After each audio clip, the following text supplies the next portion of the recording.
Hello and welcome to Last Watch. We are here discussing Better Call Saul, a fantastic TV show, season 3, episodes 8 and 9. And I'm here with Bernard Meisler. My name's Tony DuShane. And Bernard, how you doing, man?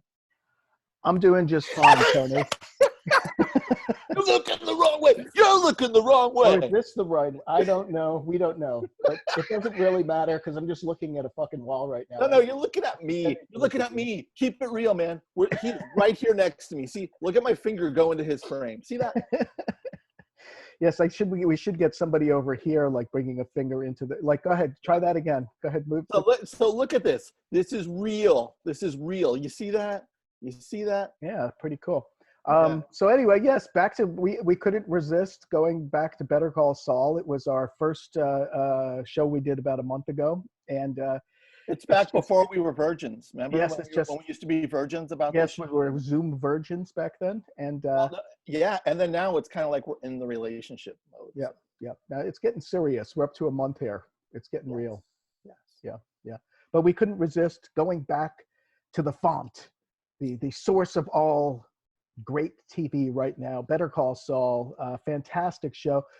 There'll be some spoiler alerts for this episode, but it won't really matter, I guess. But if you haven't, I know some people tried to watch Better Call Saul when it first came out. They're Breaking Bad fans, and they couldn't get into it because the tone is so different than Breaking Bad. Or they're wrong. They are wrong, those people. Well, they're wrong, but also, I mean, if you want to jump on the Better Call Saul train, you can start with season 4.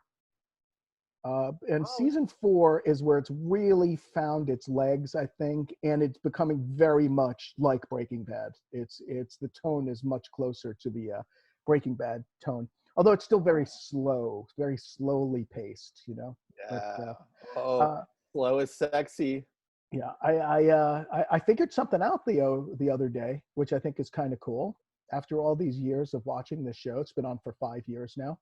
The theme song, which I just love, the very beginning, and it's lasts like 10 seconds or something like that, and they've got like some sort of infrared filter on everything. They do a different sort of close up of some weird object, and sometimes it's a scorpion and ants running on an ice cream cone or whatever, and then they're playing this sort of like blues riff with like kind of like a Latin flavor to it, and then it cuts out before like the last like note, and I figured out why they do it. It's because we know how it ends, right? That's it. So we know how Better Call Saul ends, sort of. Yeah. Right. Yeah, we do. Yeah. We know to a point. It's funny. You bring up the close-ups that they do in the intros. Remember in Breaking Bad when they had the doll or the bunny? No, what was it? A teddy bear going to the swimming pool, and we didn't know what that object was for 10 episodes until they finally brought the whole story together. Yeah. So just an incredibly well plotted show, incredibly well written show. Never mind the actors like Rhea Seehorn. I just kind of love the way they find some of these shows that we're talking about, how they don't use name actors necessarily. I just kind of love that. I mean, no disrespect to actors, but I think it's kind of like being a great guitar player, being a great actor. There's just a lot of them around, but it's nice to see somebody like Rhea Seehorn. Seehorn, is that her name? Rhea Seehorn, who plays Kim. Oh, she plays Kim. Oh, okay. Yeah, she's fantastic, and my guess is she's probably been kicking around Hollywood for 20 years, like doing like guest stars, 3-episode guest stars on different Did you look her up or no? I haven't looked her up. No, yeah. I really need to, because she's fantastic. You know what's so cool? Sometimes I look at these actors and I'm like, oh, these are great character actors. Why don't I see them more? And then you find out they're from theater and they're doing so much theater, and that's where they come into this, and they are oozing the talent because they are just working on it all the time. Absolutely. And so that's a good segue. And no, I'm ashamed of myself now that I'm talking about Rhea Seehorn. I haven't looked her up, but I did look up. Neither did I. I did look up 2 of the key actors for this season. One is Tony Dalton, who plays Lalo Salamanca. Yeah. And he studied with Lee Strasberg. Well, Lee Strasberg Theater. I don't think he studied with Lee Strasberg, because right. I don't think they've been around for a while. But and he's just done tons of legitimate theater and tons of like Latin American TV shows and movies. Yeah, just a ton. I've never seen him before. He's fantastic. He has a charming psychopath. Yes. Oh man, he's so scary. Yeah, and you know, when they're writing those scripts, and when he probably comes into audition in the early days, he probably brought some of that little, like, it's like that kind of menacing playfulness. Yeah, and it's that tone is so hard to get. I bet you one day if we ever see the audition tapes or a tape, he'll bring that right in, and they'll be like, "Oh my God, he just created the character! Like he just blew that character off the page." Yep. And the other key character for these, again, this season and these last couple of episodes, especially episode 8, is the great Michael Mando, who is, again, somebody I've seen around in bit roles. He's a what they call he's a that guy, you know. He's like, oh yeah, it's that guy. What's his name? I don't know. Yeah. He was in what was that movie? I don't know. He's been around forever. Interestingly enough, Tony Dalton is Mexican American, and Michael Mando is French Canadian. And I'm just wondering, should we be mad about this, Tony, that they cast a French Canadian in the role of? They're coming over and they're taking our jobs. I could have had that job. I was this close. I'm sure. Audition again. You know, I'm sure that if we made the proposition to build a wall between us and Canada, Canada would pay for it. You know, I'm sure they would.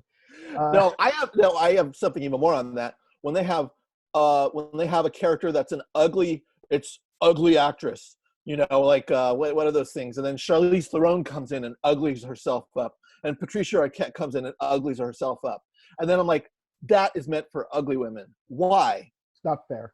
It's not fair. No. What about ugly? You gotta get the. Oh, see, now you're getting me on a rant here. I'm sorry. let me go back to my Zen. Go ahead and talk while I do a quick meditation. Okay. Ohm it out, bro. Ohm it out. Okay. And but the reason why I wanted to talk to those two specifically is there's a great moment in episode 8 when Saul meets the Salamanca cousins, the two scariest guys. Yeah. They're not as scary as the other cousin, as it turns out. They're just like complete pure evil, like kind of like the guy in I forget his name, but in No Country for Old Men, you know, they're like Javier. Javier Bardem, you know. Yeah. They're basically stand-ins for Satan, you know, and Saul goes out and meets them in the desert to get the cash. And he gets on his knees and he says, "Yo soy un amigo del cartel." All right. Which is, now this is not a spoiler because this is 10 years ago, the very first appearance of Saul Goodman in Breaking Bad, which I believe was episode 5 of season 2. And it's also, in my humble opinion, where Breaking Bad really found its legs, where it figured out, like, okay, this show's getting kind of weird and kind of dark. We need some comedy. So they find one of the funniest people in the world, Bob Odenkirk. You know, if you've never seen Mr. Show, he played numerous characters on Mr. Show, slimy guys who were very much like Saul Goodman. He was like perfect for the role. But at any rate, I believe Walt and Jesse go into his office and they talk to him. There's probably Badger got arrested or something like that. And I don't know if you remember this, but then they kidnap him. Walt and Jesse kidnap him and take him out to the desert. And Saul ends up saying, do you remember this? He's like, "Put $1 in my pocket. Just put $1 in my pocket. Now I'm your lawyer, and we've got, you know, lawyer-client privilege." Right. But what he first says when they take him out to the desert and they throw him out there, out of their car, he says, "Yo soy un amigo del cartel. It wasn't me. It was Ignacio. Did Lalo send you?" So, whoa, isn't that wild? And then again, I looked it up. Neither character, neither Ignacio or Lalo, ever appears in Breaking Bad. Wow. That was the first thing he says to he says, "Yeah, it wasn't me. It was Ignacio. Did Lalo send you?" So they kind of had these characters on the back burner for years somehow. And I probably think, like, on the writing side, they just come up with what's 2 cool names and that's it.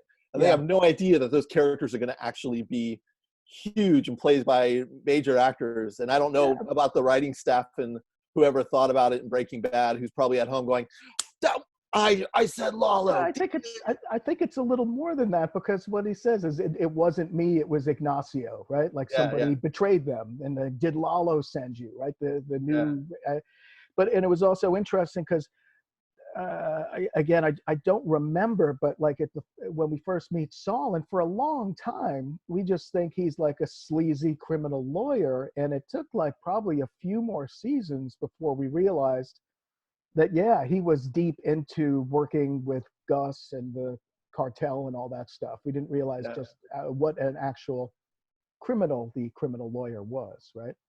Exactly. And I don't know, because the way those seasons work and stuff, if they had Saul written in longer than one season. Maybe not. Yeah, maybe like not. Even Aaron Paul, he was supposed to be killed in the first season. That's right. And he was so out the gate. They're just like, oh my God, no, he's in. He has to be in. Right. They found their chemistry was so great. They said we gotta, unkill him. Yeah. Script we wrote for episode 5, rewrite. Yeah. And what else? They also gave us an interesting, I don't remember if this was episode 9 or 10, but they gave us sort of an interesting timeline when they said Tuco's getting out of jail in 9 months or 8 months or something like that. So we're maybe just about a year before Breaking Bad starts. I think we're getting pretty close.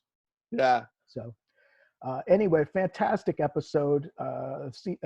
Episode 8 starts. Drinking pee is what we learn about. We learned that it's okay that yes, if you're out of water, pee in your water bottle. And what do you think I'm doing? Yeah. Good to know. I don't take many vitamins. This is really what it looks like. So yeah, if the water stops, you know what to do. But just what a beautifully filmed episode. And I didn't quite catch it the first time, but when they're Mike and Saul are sleeping in the desert, and he offers him the what do they call it? The infrared blanket, And Saul's like, no. It's like, why is he taking the blanket? He's freezing. Look at him. He's free. And then I remembered that was, what Chuck used to wrap himself in. Oh my God. Yeah. I didn't even realize that. Yeah. Whoa, great catch. Yeah. Oh my God. Yeah, and then later he makes himself the target. He's like, fuck it, and grabs the blanket and runs out there to catch the light, so the bad guy who's after them will see him. And, oh man. Yeah. Oh, okay, mind blown. Yeah. if anyone's watched up to this point, then it'll be like, okay, we're glad we watched that up to there. And then they turn it off. Wait like 10, 15 minutes. Turn it off now. Turn off the show. Yeah. Okay. That was amazing. Yeah. I love that. And so that was also, to me, that was like the moment that Jimmy McGill died. Jimmy McGill never made it out of the desert. He's like 100% Saul Goodman now. Yeah. Yeah. So I don't know. What were your thoughts about that episode, or episode 9, the follow-up episode? Oh, episode 9 I loved so much, because here's where we get into Kim's arc. Because Kim realizes that Saul's in deep. And before we get Lalo coming to the house to be menacing towards the end. And she decides, you know what, fuck Mesa Verde. I want to do what I want, and that's pro bono work, and I'll figure it out.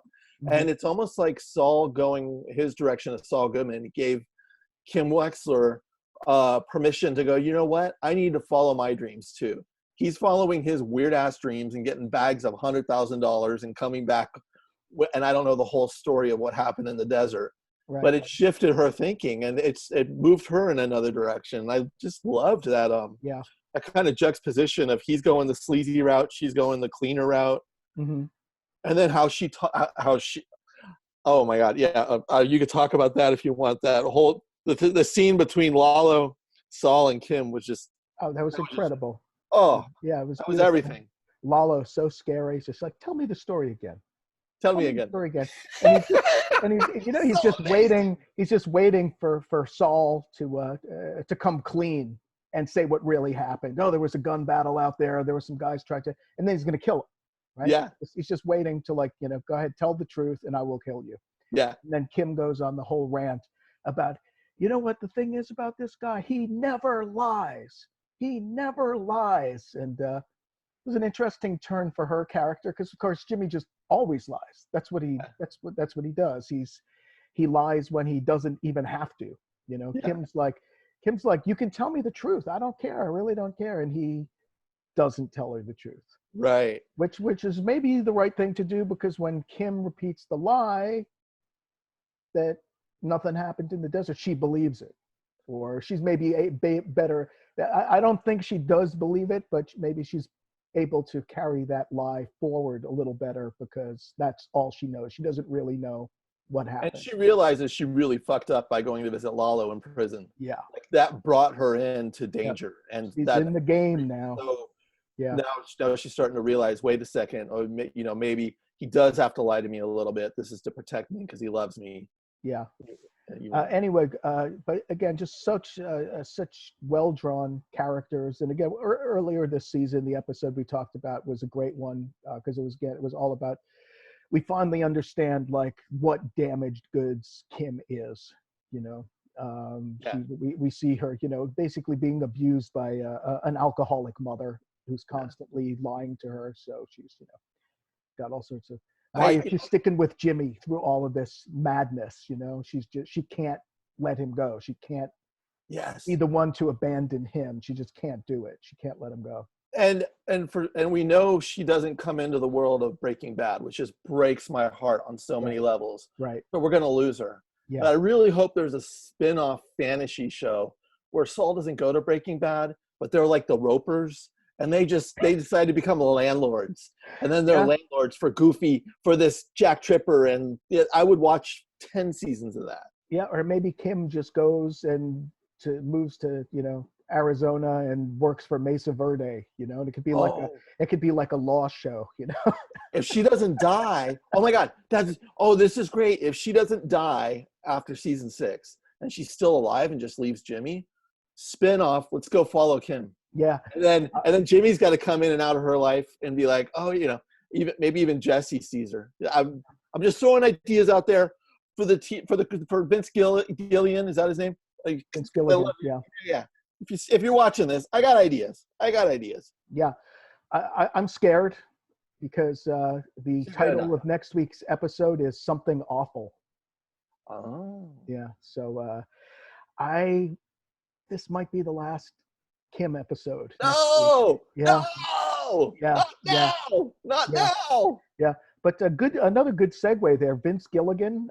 We were talking about other shows that we wanted to watch, and we were thinking about digging deep, and we were thinking about even just reviewing a Gilligan's Island episode. But, can't find them. So if anybody out there has a show, we're ready to dig in deep. You know, it's like unfortunately, you know, there's been a lot of sad news lately, and one of the saddest pieces of news that I found out yesterday was that basically all the shows that were coming out this spring have been postponed. So we're not getting the new season of Fargo. We're not getting the new season of Atlanta. We're not getting the new season of Handmaid's Tale. We're not getting this new season of Succession.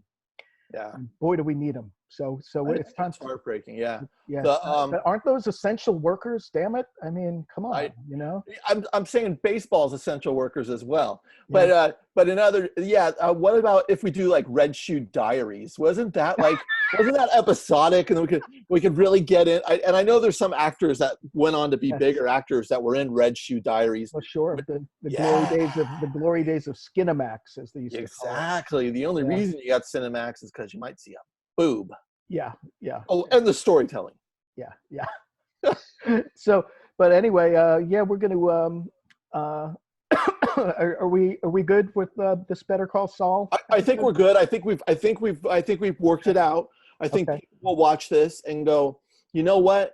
That completes me. That completes me at every level after I watched Better Call Saul. Yeah, I think I'm going to after the season finale, I'm going to go back and watch it again from season 4. I don't need to see the whole Chuck arc again. But, it kind of, spoiler alert. So the whole thing with Jimmy and his brother ends after season 3. And then I think that's when, again, the show really started to come into its own. That's when Lalo was introduced. And I believe that's when Nacho came. Nacho might have come in earlier, but that's when they it was like and Gus. It really sort of turned over more to their world, the Narcos world. That's right. I found season 3 kind of tiring, and it felt like there was about 4 episodes they were just kind of going. I'm like, really? Do we have to keep hitting this on the head? Do we have to keep this in? And I didn't. That's probably the weakest season, I think. Just get to him dying, and then the repercussions. Yeah, I thought season 1 was rather weak too, especially the first several episodes where they really didn't know what the tone was going to be. It was actually trying to be more of a comedy. If you remember the first 2-3 episodes, and that just didn't work at all. Even though, again, Bob Odenkirk is one of the funniest people alive. I've always thought, and he might have steered that too, because they might have saw something in when they're going through and wait a second, we haven't been utilizing all of his range. The man has chops. The man has range. Oh yeah. But so anyway, we're very excited for that season finale, but we won't be talking about that next week. Next week we're going to be talking about the greatest show in the history of TV that nobody's seen, Patriot. Yeah, not the egregious Mel Gibson movie. But the Amazon TV show that was on for just a couple of seasons, and Amazon. We'll talk more about this next week. Amazon Prime TV, they fucked up big time. They've canceled some great shows the last couple of years. When a new CEO. They got to get masks and gloves out, dude. They got to get those out. Yeah. It's getting out masks and gloves, and it's weird. So I've noticed some stuff I tried to order on Amazon because, and people give me shit for buying stuff on Amazon. I'm like, oh, do you want me to go to my local open mom and pop store, Target or Walmart? Right. And they don't have blow up dolls there. You have to go on Amazon. Yeah, you got to go on Amazon. Yeah. But and it's interesting. A lot of stuff that they're considering non-essential, it's like not being delivered for weeks. Yeah. So anyway, Jeff Bezos, fuck you. That's all I got to say. His net worth increased something like $54 billion last week, and he can go fuck himself. Yeah. Oh, he probably is. He probably has found a way to fuck himself, and he's not telling anyone else. Yeah, his secret. Yeah. Yeah. All right, man. Good show. Hey, good seeing you, Bernard. We'll see you. We'll see you next week, and maybe we'll even talk off camera about Better Call. I don't know how we're going to avoid talking about. We'll talk about Patriot next week, but we just might have to stick in a couple of minutes of the Better Call Saul finale. Yeah. Well, we could do a Zoom ourselves, and then we could just watch it ourselves. We'll put that one on private. Yeah. All right, man. Take care. You too. Bye.